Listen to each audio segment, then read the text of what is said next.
In the north of Europe, winters are hard, but the misery of some secures the survival of others.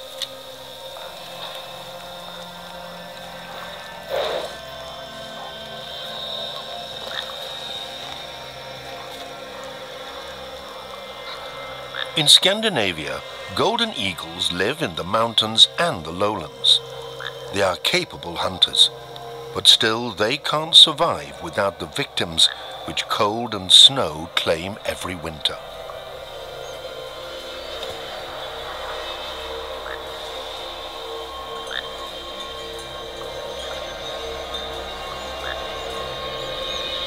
Golden eagles are unsocial. They don't tolerate other eagles near their loot. One of them is driven away in the end, even though there is enough for both of them.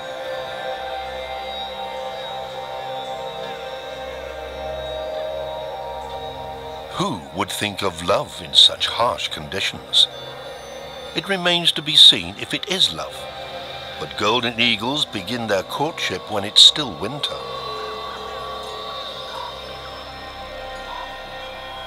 Long before the spring sun melts the snow, the ice is broken for the two eagles. They mate up to 30 times before the female lays her eggs in early April. But we'll come back to that.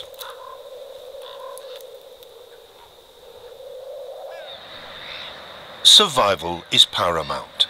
An elk cow has fallen victim to the Scandinavian winter and is lying on the edge of a fjord, well preserved thanks to the icy cold. Eagle eyes have quickly discovered the huge food reserve. Now they're racing to get the first and biggest chunks.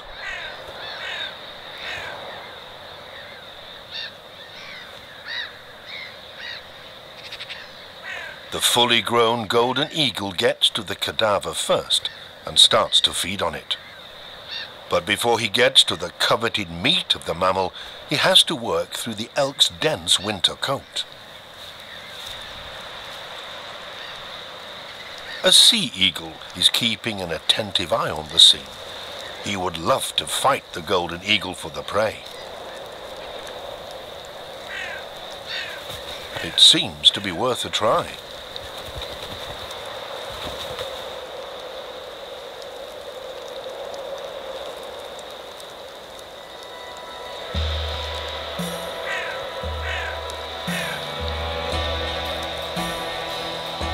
But then it appears that the sea eagle is losing heart. One plucky flap of the golden eagle's wings, and the sea eagle takes off.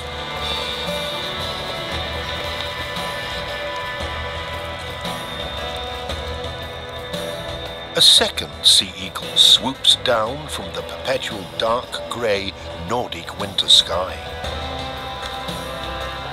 This one is making more of an impression on the golden eagle, but he's full anyway and leaves the field to his cousin with the large yellow beak.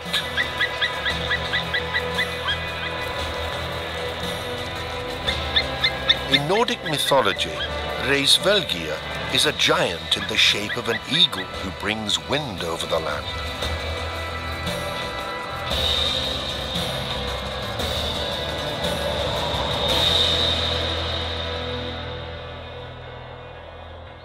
Golden eagles need vast, untouched landscapes where nature is still relatively intact. Today, golden eagles mainly live in the mountainous regions of the Alps and the Carpathians.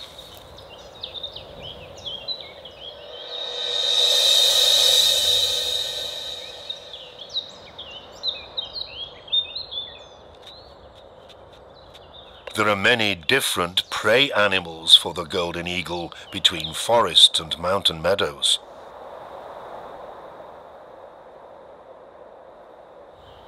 Although there are fresh twigs in the eyrie, the nest is not yet in use.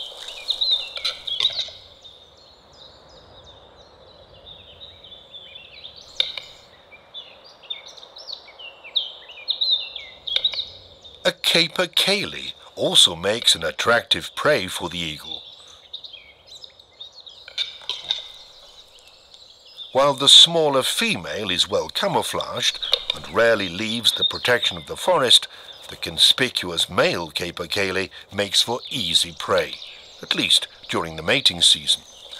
The hen rarely shows herself openly on the mountain meadow, and the male capercaillie had also better retreat back into the protection of the mountain forest.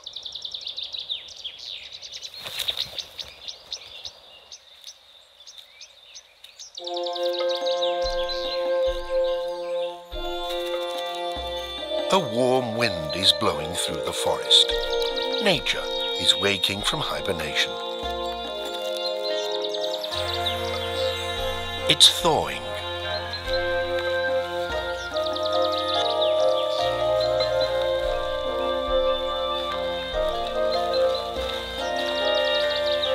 There are more and more mountain forests where you can find large feathers of this size, eagle feathers once again. Breeding golden eagle couples are back in the heart of Europe.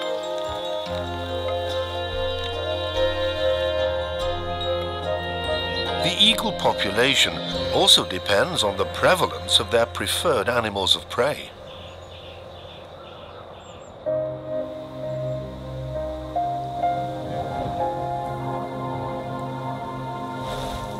Loose feathers are drifting across the ground.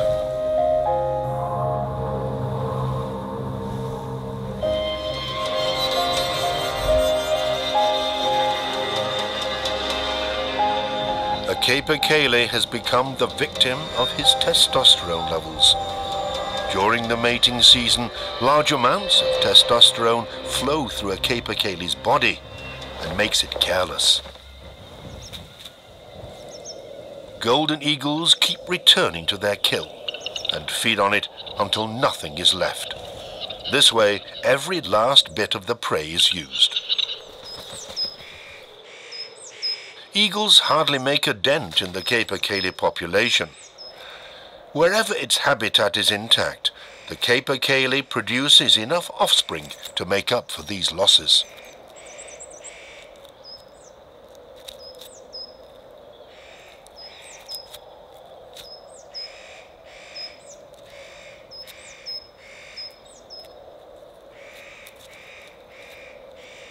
Once a species of prey becomes rare, the predators will change over to other, more common species. It's a clever and highly functional policy of nature.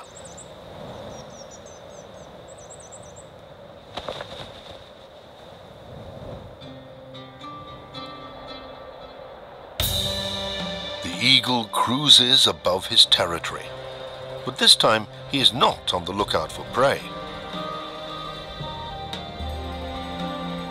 The breeding season is upon them, and the eagles need to prepare. They have been making regular courtship flights in their territories since the winter, in order to strengthen their partnership.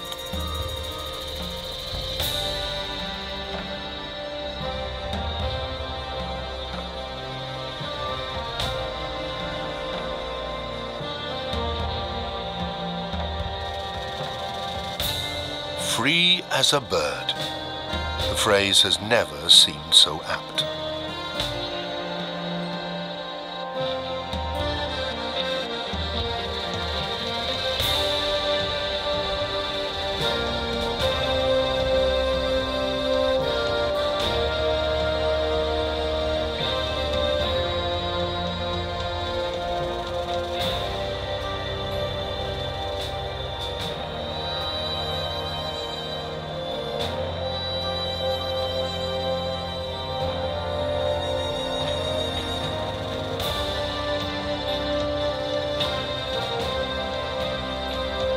Somewhere on a scraggy tree, the two golden eagles finally land.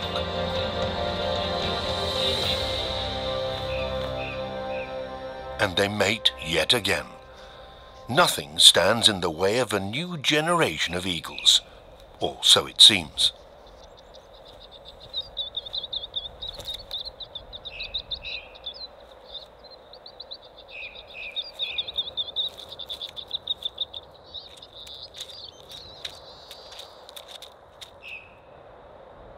This is the ideal habitat for a golden eagle, a varied hunting ground and old mixed woodlands for breeding. Here is where the story of our eagle chicks begins.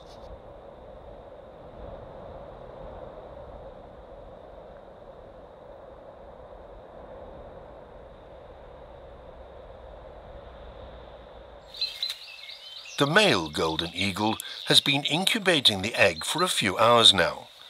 It's the only egg the female laid a few days earlier.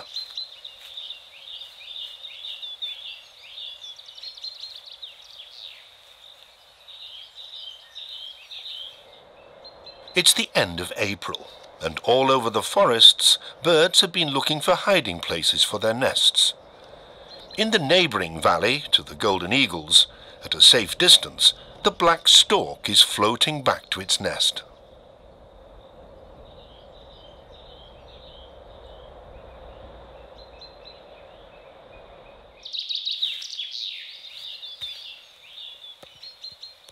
Now that spring has sprung, the eggs need to be kept warm at all times, on both sides.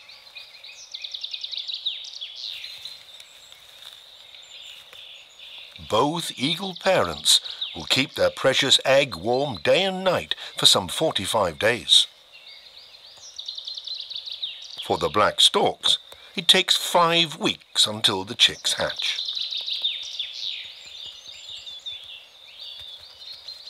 Body heat is the most important factor, but without sufficient padding and insulation, the egg can't develop.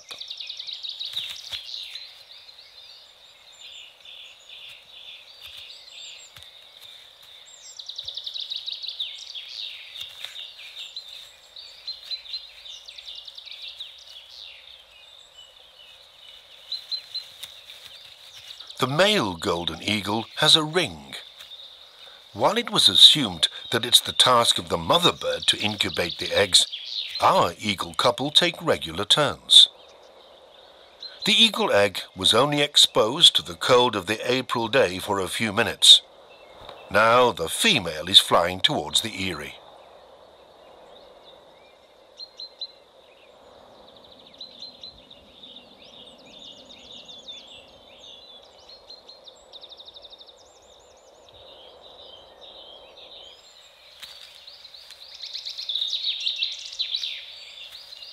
Carefully, the ringless mother eagle settles on her egg.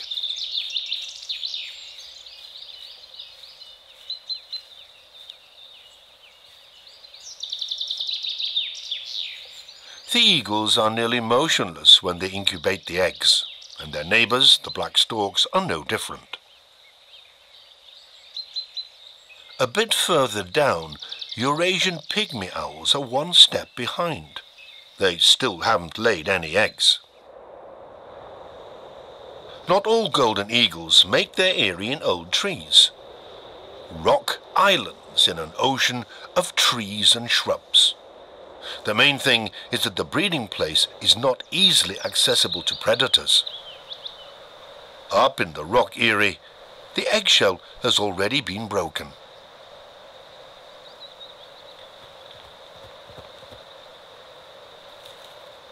Here 2 eggs were laid, from which 2 golden eagle chicks have already hatched. It's mainly the mother who keeps returning to the eyrie with green twigs of coniferous and deciduous trees. This way the nest keeps growing during the 2.5 months of raising the chicks. The father's task is to provide food.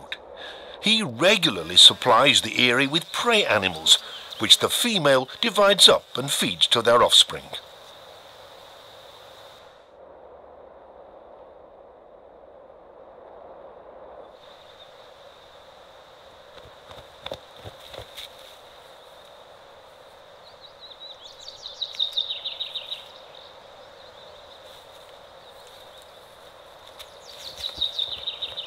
This time it's a mouse, which is torn into even smaller morsels and shared out by the mother.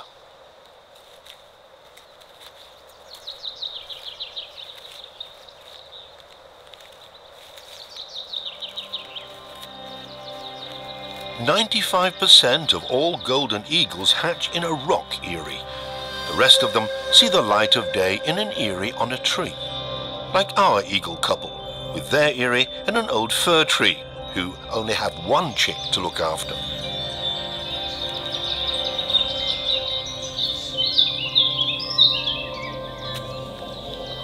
The adult birds take turns in hunting for prey. Whenever wild prey animals become scarce, the fowl kept by humans suddenly become very obvious to the golden eagles. It's the perfect sitting game with a view of the pigeon loft. It's a warm day at the end of April. The eagle chick is plagued by annoying flies, just like the Eurasian pygmy owl a bit lower down. The largest and the smallest predatory birds of the mountain forests are tormented by the same pest.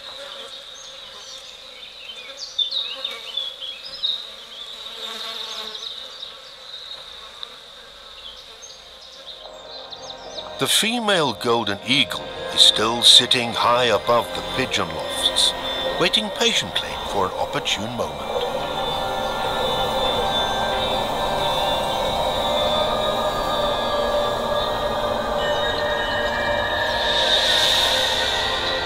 Meantime, the male has been successful, returning to the eyrie with what's left of a slain pigeon.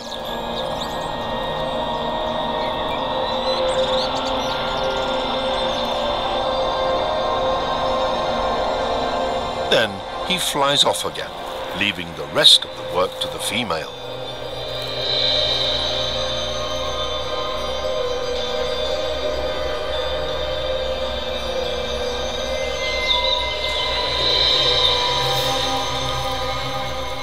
It's always she who tears up the prey and feeds it to the chick.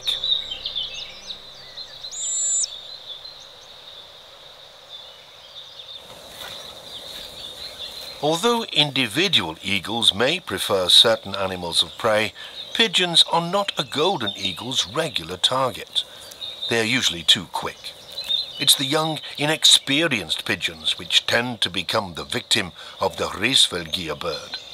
It's a kind of natural selection.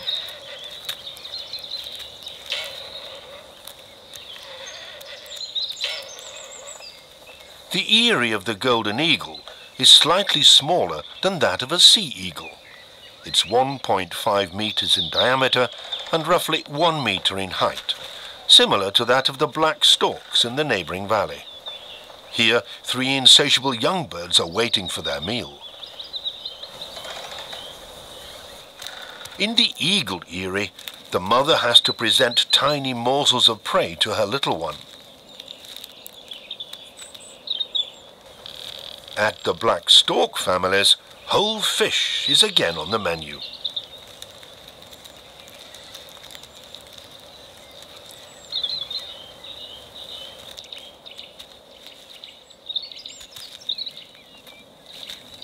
In total, the eagle mother will feed some 40 kilograms of prey to her offspring over time.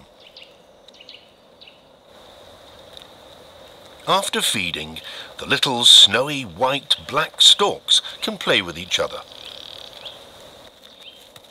while the eagle chick has to make do with his mother.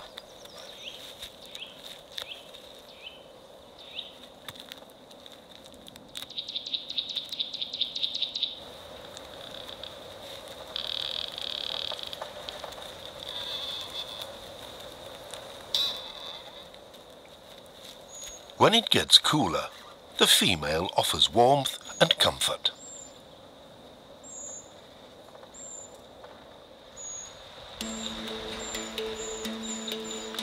There's another breeding bird in the eagle's territory, a common tree creeper. Even if the Eurasian pygmy owl is tiny, it is a highly specialized and dangerous bird hunter.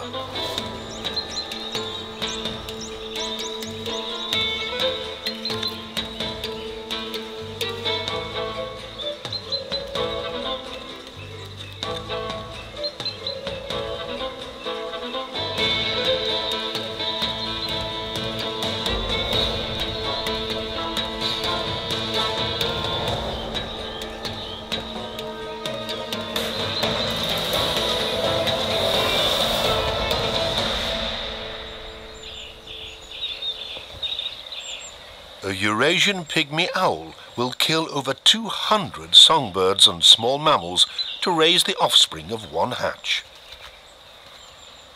The tiny owl has 7 chicks to look after. All the waste from the nursery is just thrown out of the door.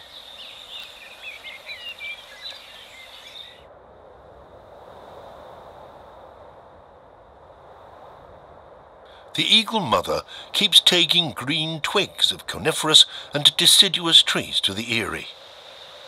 We don't know why she does that. Maybe fresh twigs are a better building material than dry branches.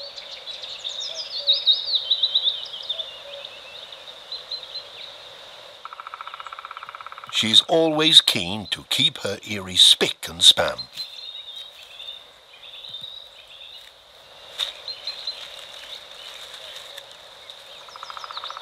Some biologists suspect that the green twigs and leaves have an antiseptic effect, but there is no proof for this theory as yet.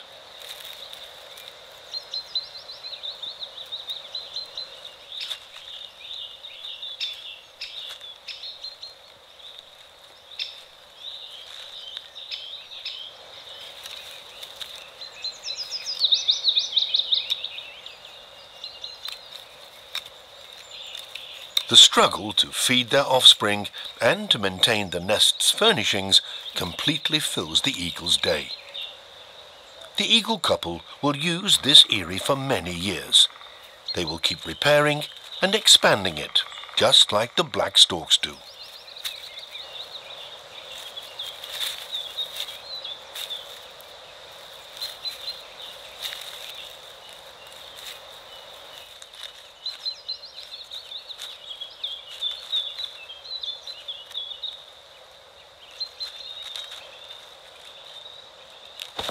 The eagle mother is leaving the eyrie to go hunting.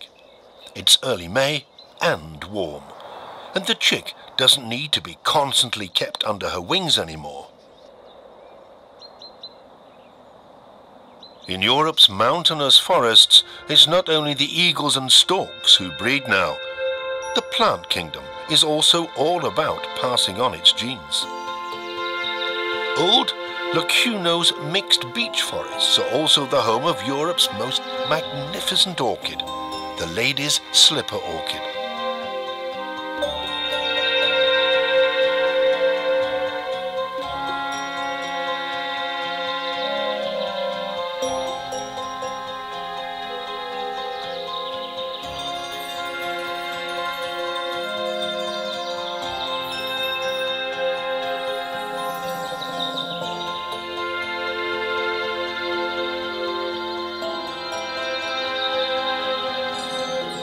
Wherever ladies' slipper orchids blossom and golden eagles have their eyries, nature is at least to some degree still intact. The male golden eagle is bringing another rodent to the eyrie. This time it's a huge water vole. And the female is bringing another twig, but she immediately takes over control of the nest.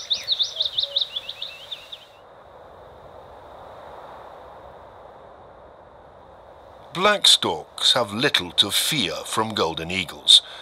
They are able to defend themselves and never let the chicks in their eyrie out of their sight.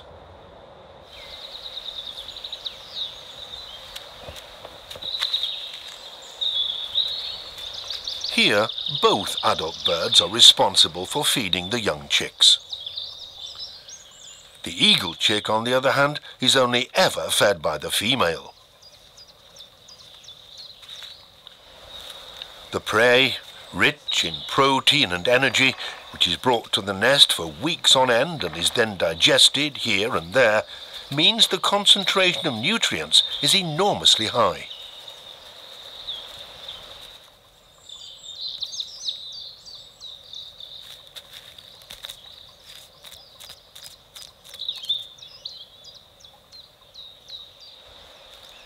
Leftover food and manure fertilize the surrounding forest ground. That's why there are nutrient-loving plants, such as the common nettle, growing underneath the eyrie. Wherever the common nettle is thriving, the red admiral also flourishes. The caterpillar of this butterfly feeds exclusively on common nettles.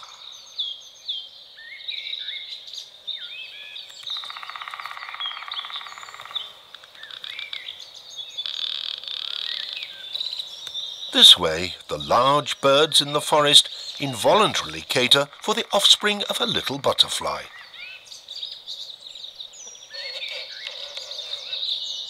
Whereas the storks need a total of 100 days to develop from edge to fledgling, the admiral takes less than a fortnight.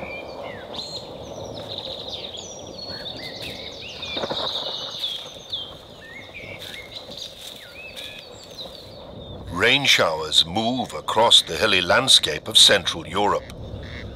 Some of the mountain dwellers only wake up properly in this muggy, warm weather.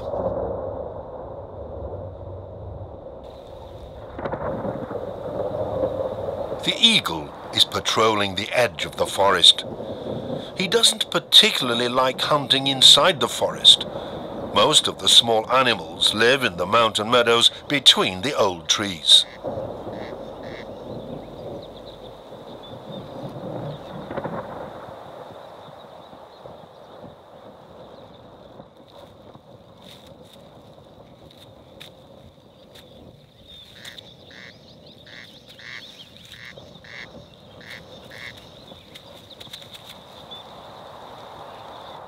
The female eagle has spotted something.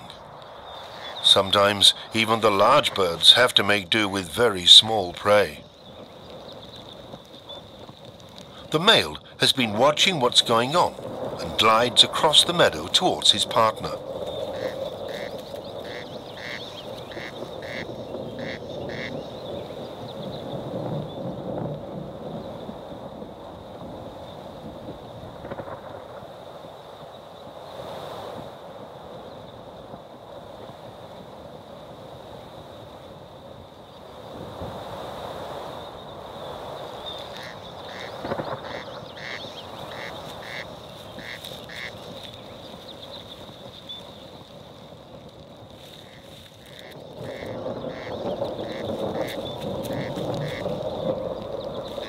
And here's another inhabitant of the mountain meadows.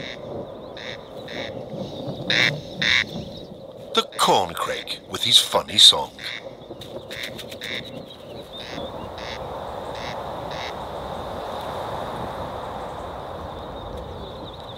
The eagles have demolished their prey. They fly back towards the eyrie with a full crop.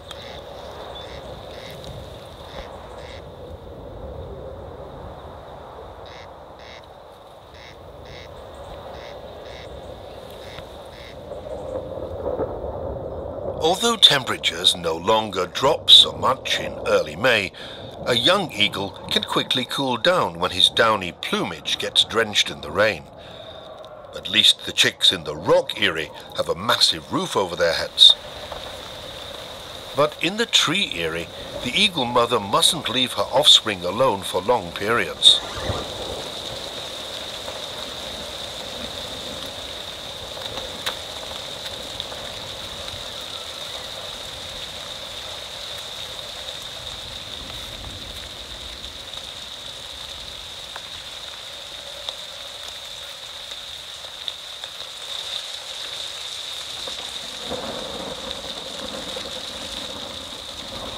The chick, with his delicate downy plumage, doesn't fit under the adult bird anymore. He snuggles up to his mother, where it's warm and reasonably dry.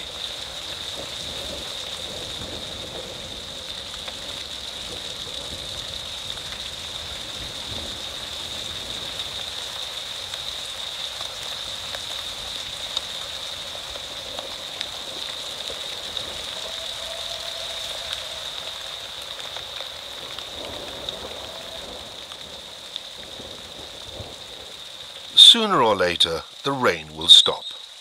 The forest is drenched. And the eagle chick?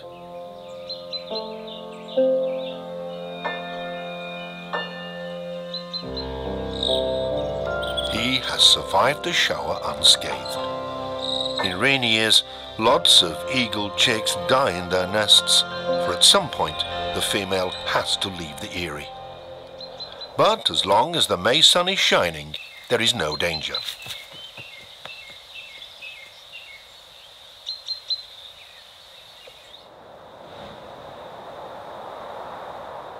While the adult bird glides across her territory high in the sky, the young eagle busies himself with the food leftovers in the eyrie.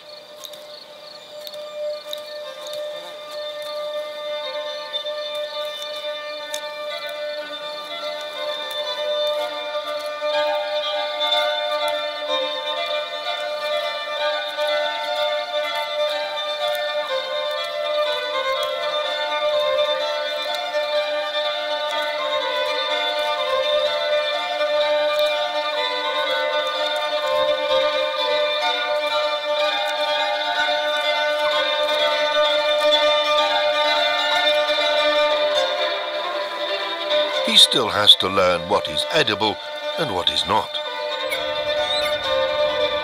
Daily eagle routine prevails in the rock eyrie too.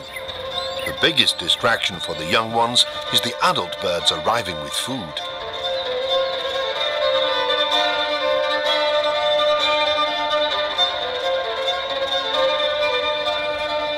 Wooded precipices are popular breeding territory for other bird species too, like the common raven, for instance. Being neighbors with them is not entirely free of conflicts.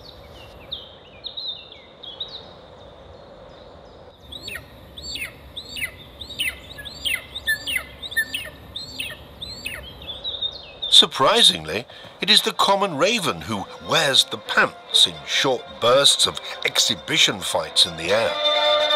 But this encounter doesn't have any consequences. He may be the king of the mountains, but the golden eagle is not the absolute ruler of his kingdom. Neighbors which make life hard for him are not the only problem for this large bird of prey. Even in natural forests, it is not always easy to catch prey. The times when huge herds of ungulates, followed by large predators, migrated through these valleys are well and truly gone. But wherever man cultivates the meadows, uncut animals like hares and fawns inevitably appear. Our eagles keep returning to the eyrie with food from the Valley of the Humans.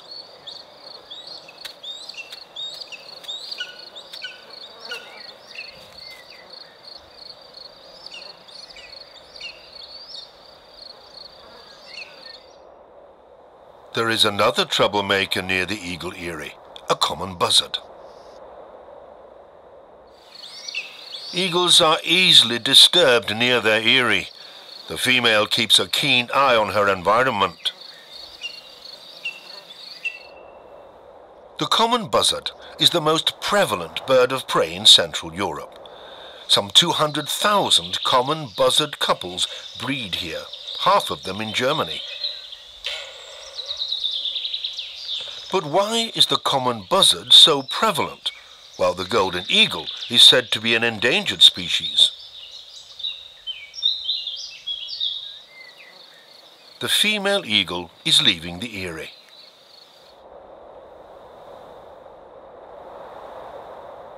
The fact that golden eagles are so rare is hardly due to the relatively small common buzzard's bravery.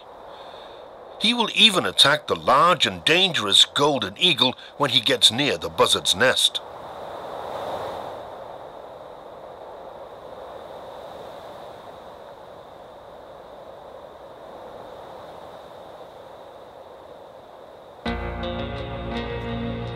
The downfall of eagles in Europe is well documented. It started as early as the 17th century. First, they disappeared from the east of Germany, and in the following century from the center of Germany. Soon afterwards, there were no golden eagles left in the southwest, and at the end of the 19th century, the heraldic bird had also disappeared from the huge forests of the northeast of Germany.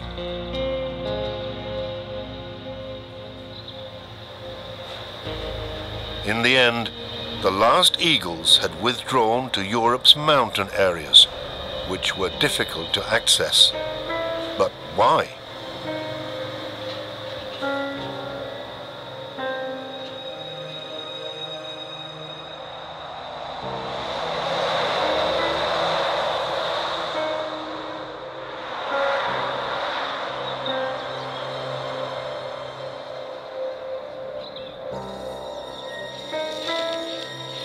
For centuries, man hunted eagles mercilessly. They were seen as hunting competition, as a loathsome enemy of the farmer and his animals.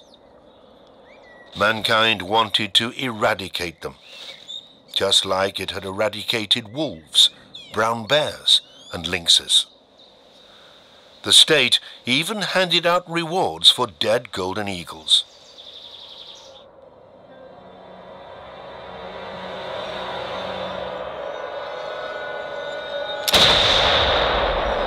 Today, birds of prey are strictly protected. Illegal shootings are rare.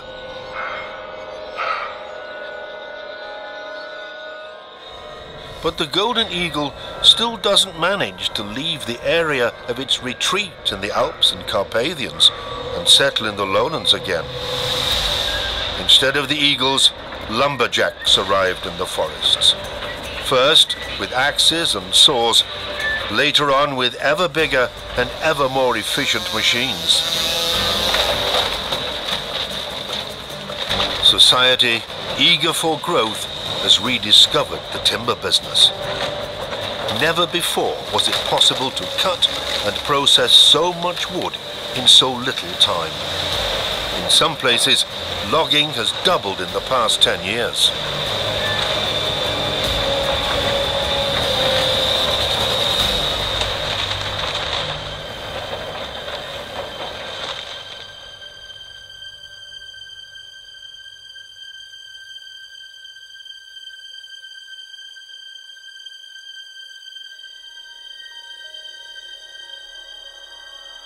The demand for raw materials is ever increasing, leaving no room for natural, slow growth and decay.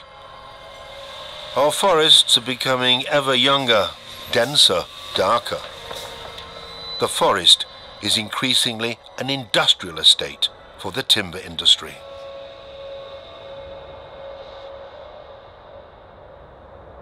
It's no wonder that the last eagles have their territories in regions that are difficult to access and in national parks. Black storks and numerous other species also suffer from the economic pressure on our forests.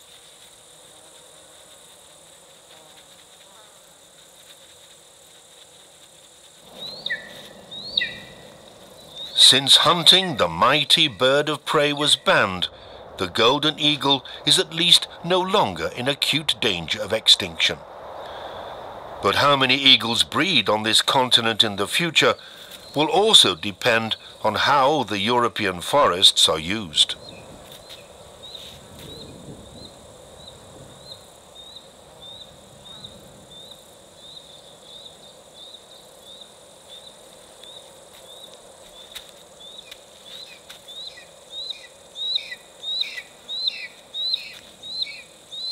While the young black storks immediately devour everything their parents bring to the nest, the eagle eyrie is usually full of leftovers of the prey, or even whole animals like this dormouse.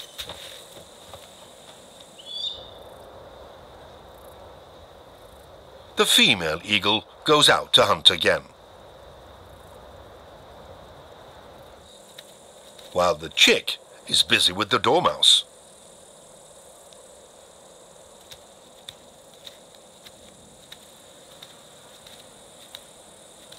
It still seems to be a good year for eagles and the other birds breeding in these forests.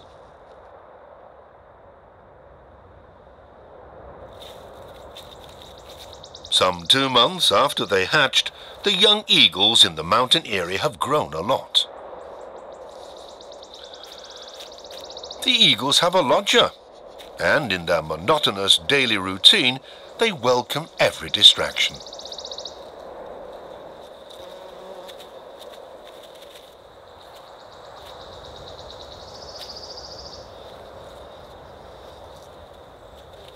The bank vole seems to find something special in the eyrie. At least, he keeps coming back to look for useful stuff between twigs, grass and leftover food.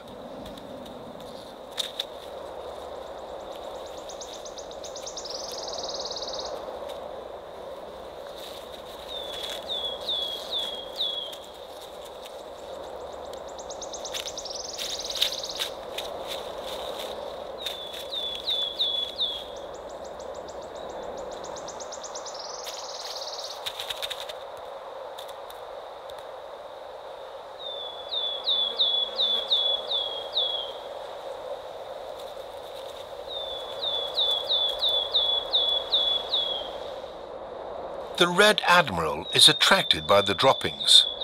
This is where he can stock up on mineral salts. The bank vole even raises her offspring underneath the eyrie.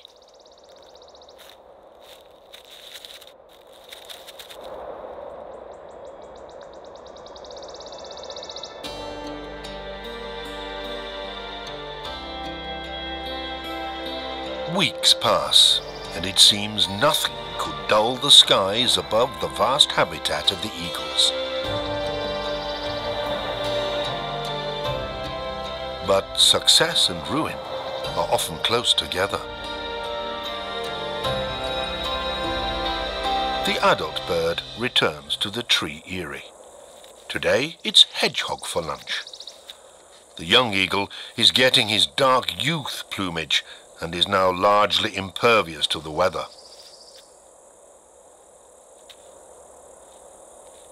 Spells of bad weather are a danger to the bird's offspring, not just because of the wet and the cold.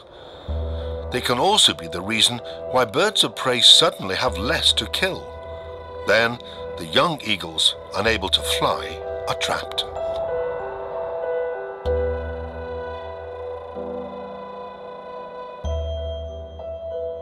One of the two young birds in the rock eyrie is not doing well. He is on his last legs.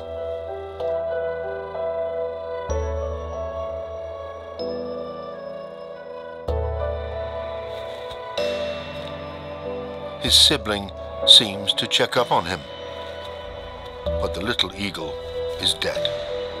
He almost made it.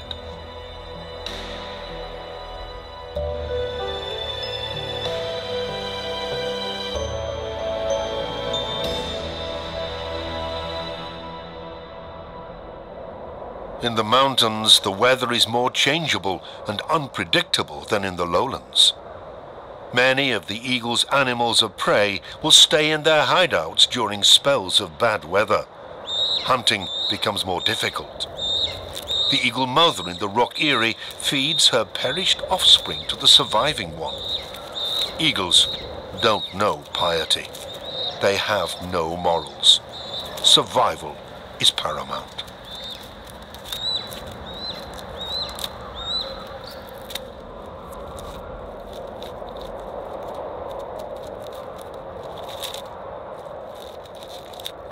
But there are two sides to every coin. Rainy spells are a threat to the golden eagle's offspring. But the so-called bad weather, on the other hand, creates the nursery of another mountain resident. Waterlogged car tracks are just what small grey amphibians have been waiting for. Yellow-bellied toads depend on copious rainfall. As their habitat will be gone again in no time, the toads waste no time mating. However, the two of them don't display the same fervour for saying, "I do."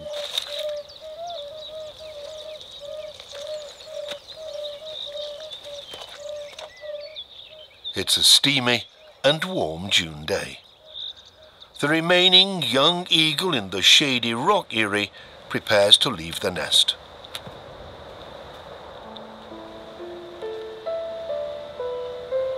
The adult birds stay close. They show the little one how to fly across their territory. They try to lure him away from the eyrie.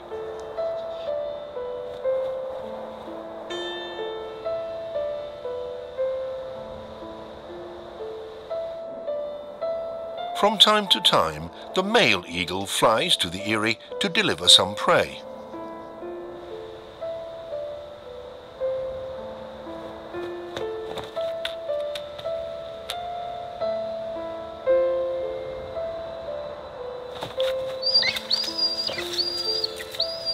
But then he is quickly off again.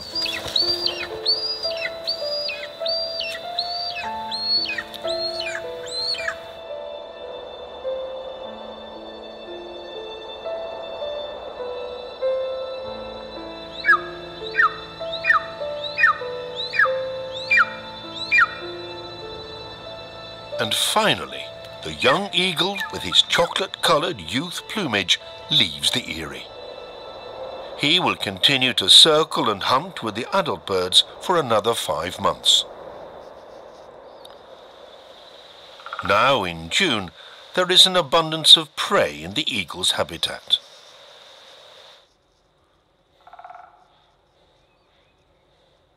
Fully grown young foxes are snoozing in their den, but the animals keep interrupting their daytime sleep.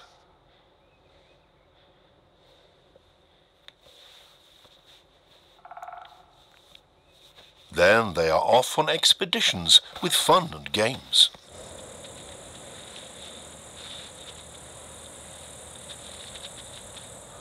For the golden eagles, the distracted foxes are an easy and frequent prey.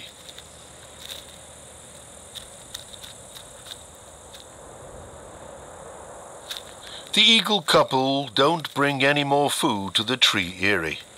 Now they feed themselves, and later place part of their prey in exposed locations in their breeding grounds to lure the young eagle from the nest.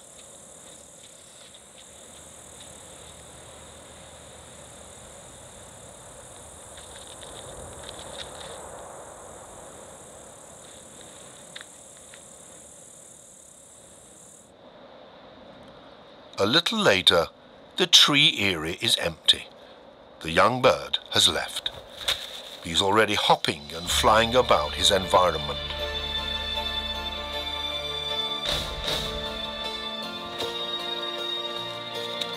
Nothing goes to waste. Whatever the eagles leave will be taken by others, such as the Eurasian jay.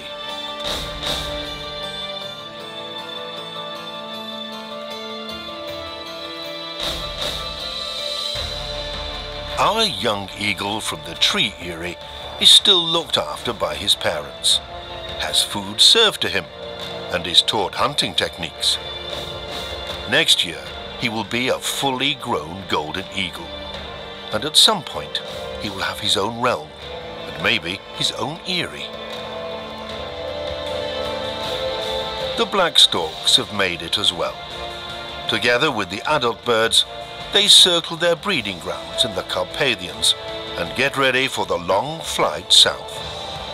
Next year, they will return, and at some point, they will raise their young somewhere in a remote mountain forest.